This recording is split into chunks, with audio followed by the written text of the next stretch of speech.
Hello everyone, welcome to our channel wonder with দেবঋতু।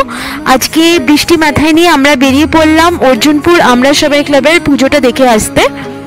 এর লোকেশনটা আমরা বলে দিই। লোকেশন এখানে আসার জন্য আপনাদের নামতে হবে তেঘরিয়াতে। তেঘরিয়া থেকে আপনারা রিক্সা বা টোটো পেয়ে যাবেন পুরো প্যান্ডেল অবধি যাওয়ার জন্য। তেঘরিয়াতে নেমে টোটো আমাদের 50 টাকা নিল প্যান্ডেল অবধি। এছাড়া হেঁটেও যাওয়া যায়, হেঁটে ওই মোটামুটি 20 মিনিট মতো লাগবে, 1.5 কিলোমিটার রাস্তা আছে। এছাড়া আপনারা যদি লোকাল ট্রেন বা মেট্রোতে আসেন তাহলে দমদমে নামতে হবে। দমদম থেকে অটো করে আসতে হবে নাগের বাজার, এবং নাগের বাজার থেকে এই প্যান্ডেল অবধি আপনারা অটো পেয়ে যাবেন। চলে এসে বৃষ্টিতে ভিজতে ভিজতে অর্জুনপুর ঠাকুর দেখতে। আপনারা এতদিনে সবাই জেনে গেছেন নিশ্চয়ই উত্তর কলকাতার তালতলায় অবস্থিত এই ক্লাবের প্যান্ডেল এবার বিশেষ আকর্ষণের কেন্দ্রবিন্দু হয়ে উঠেছে।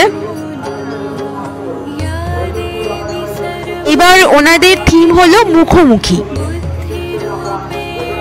মুখোমুখি থিমের এই প্যান্ডেলের কনসেপ্ট দিয়েছেন বিখ্যাত শিল্পী শোভন ভট্টাচার্য।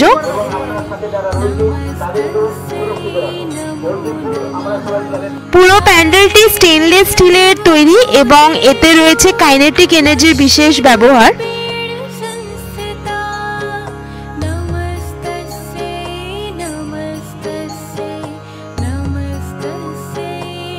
নীল আলোয় ঝলমল করা এই প্যান্ডেলটা দেখলে মনে হবে যেন ভবিষ্যতের কোনো মহাকাশ যান।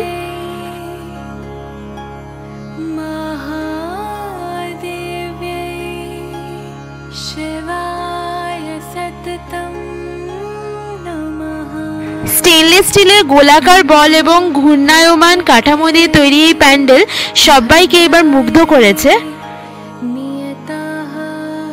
তবে যেহেতু আমরা বৃষ্টিতে গেছিলাম, অনেক কিছুই কাজ করছিল না, অনেক লাইট জ্বলছিল না, তারপরে রোটেট হচ্ছিল না।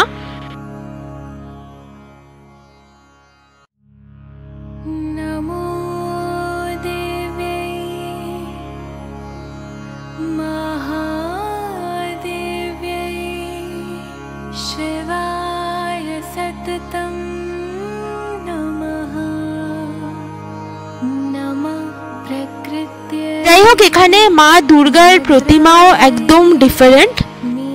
মা দুর্গার প্রতিমা তৈরি করেছেন দক্ষ শিল্পী শম্পা ভট্টাচার্য। এই প্রতিমাও সম্পূর্ণ স্টেনলেস স্টিলের তৈরি। প্রতিমার মধ্যে মাতৃশক্তির সঙ্গে সঙ্গে আধুনিক শিল্পের সুন্দর মিলন দেখা যাচ্ছে।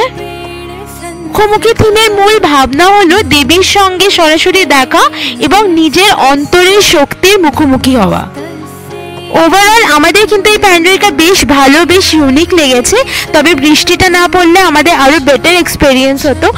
বৃষ্টির দিন গেছি বলে অনেক কিছু হয়তো আমরা ঠিক করে দেখতে পাইনি, তবে ভিড়টা কম পেয়েছি। আমাদের যাওয়ার আগের দিনও অনেক ভিড় ছিল, 1.5-2 ঘন্টার লাইন দিতে হচ্ছিল, আর ম্যানেজমেন্টও খুব একটা ভালো ছিল না।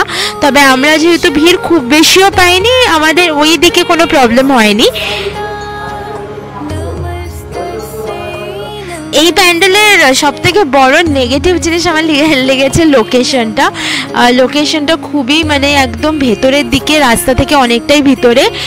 কোথা দিয়ে ঢোকাচ্ছে কোথা দিয়ে বের করছে মানে পুরো একটা কনফিউশন। তো ওইটাই আমার একটু মানে ঠিক লাগেনি। আর যেহেতু এই প্যান্ডেলটা এবার ভাইরাল হয়ে গেছে, রিলস দেখেছে লোকেরা আর অনেক ভিডিও দেখেছে, তো অনেক লোকেরা যাচ্ছে, দূর দূর থেকে লোকেরা আসছে। আর তার সব থেকে বেশি সুযোগ নিচ্ছে হচ্ছে ওখানকার লোকাল টোটো আর অটোওয়ালারা। খুব বেশি টাকা চাইছে, তবে বার্গেনিং করে নেবেন ওরা, যদিও বার্গেনিং করে খুব লাভ হবে না, খুব বেশি টাকাই নেবে। আমি জানি না এটা রোজই হচ্ছে কিনা, নাকি বৃষ্টির জন্য আমাদের থেকে বেশি টাকা নিচ্ছিল সেটা আমি বলতে পারবো না। তবে আমাদের থেকে মানে খুব বেশি টাকা চাইছিল।